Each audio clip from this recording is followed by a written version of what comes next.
Good morning and welcome to this class. The text I am going to study with you today is William Blake's Tyger. This is a very fascinating poem and we shall discuss about it in a bit. But first of all, there are three things that I am going to focus on in this class. The poetic style of Blake, the theme of the poem, and the poetic devices that are used in this poem. Now, before going into the subcategories, let's talk about William Blake a little bit. William Blake was an English poet, engraver, and painter who lived in the 18th century London. Largely unrecognized during his lifetime, Blake is now considered a seminal figure in the history of poetry and visual art, as he was the first who rejected the neoclassical style and themes. He is viewed as a pre-romantic poet. According to him, the poet becomes a sort of prophet who can see more deeply into reality. The idea was later bloomed in its full form through the poetry of Wordsworth, Coleridge, Keats, Shelley, and others. He wrote several poetries.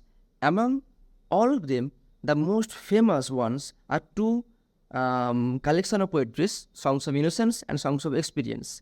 And the text Tyger is taken from the collection of Songs of Experience. As the time is limited, we shall be discussing the subcategories simultaneously with the first two stanzas. Okay, so let's read them out. Tyger, Tyger, burning bright in the forests of the night, what immortal hand or eye could frame thy fearful symmetry? In what distant deeps or skies burned the fire of thine eyes? Or what wings dare he aspire? What the hand dare seize the fire? So these are the first two stanzas, and we shall be discussing the poetic style of Blake in viewing these lines. Okay. First of all, simplicity and clarity. Blake often used simple, clear language in his poems. His words are easy to understand, but they carry a deep meaning.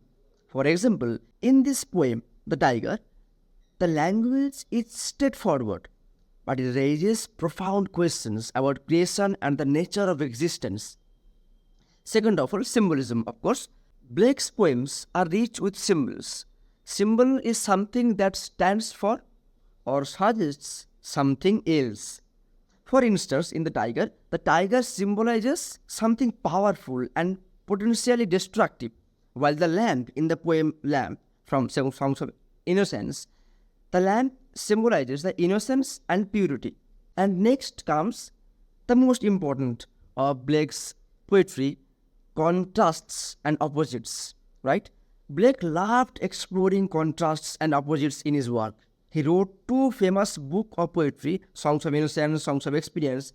These collections show two different sides of life. Innocence represents purity and joy, while experience reflects the harsh reality and challenges of life.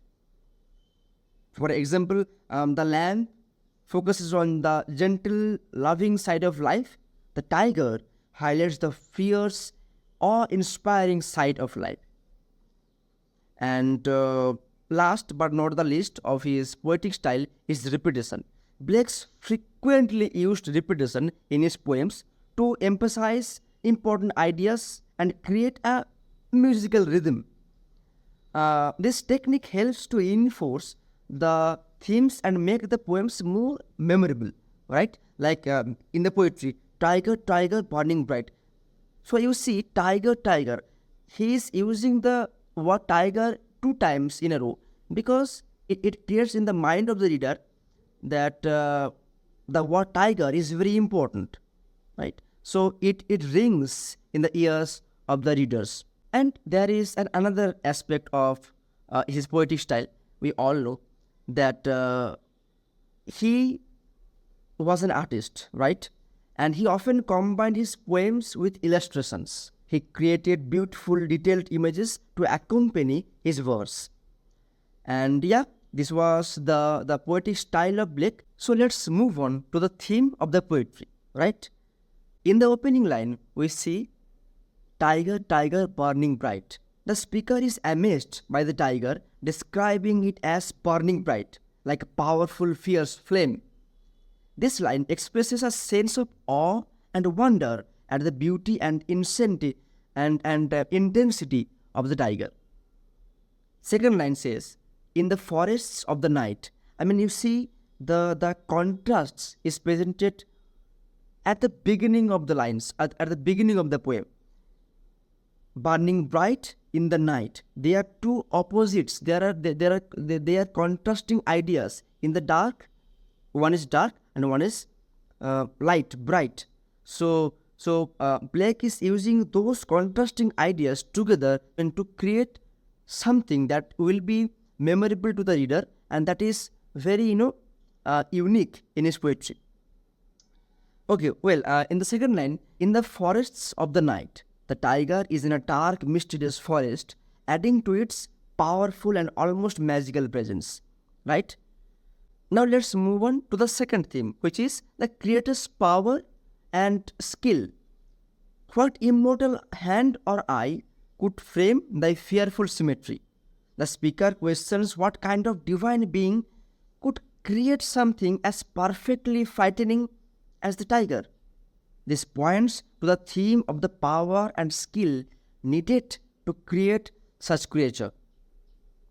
Now, you see, in the first stanza, he sets up the poem's main thematic questions. Who created the tiger, how and why? The poem does imply that God created the tiger too. But in the tiger's threat of violence, capacity for killing, it's harder for human beings to understand God's motivation for creating such thing. Essentially, the main aim of the poem is to flesh out the mystery and to hint at possible answers. Now let's move on to the third theme, which is the source of creation. In what distant deeps or skies burn the fire of thine eyes? The speaker wonders where the tiger's fierce eyes came from. Was it from the depth of the ocean or the heights of the sky? This shows the mystery and grandeur of the tiger's origin. On what wings dare he aspire? What the hand dare seize the fire? These lines ask what kind of courage and power it took for the creator to dream up and actually create the tiger. The word dare suggests it was a bold and risky act, emphasizing the extraordinary nature of the creator and the creation process. Now, the line, what the hand dare seize the fire, this is a possible indication at the myth of Prometheus, where the Greek legend says, as the Greek legend goes, Prometheus stole the fire from the gods to give it to the humanity, and for that he was punished. So it was a daring act. So Blake uses that word dare to suggest the risky task, the bold task that the god had done. As we are done with the first two subcategories, the only thing remains, which is the poetic devices used in the poem.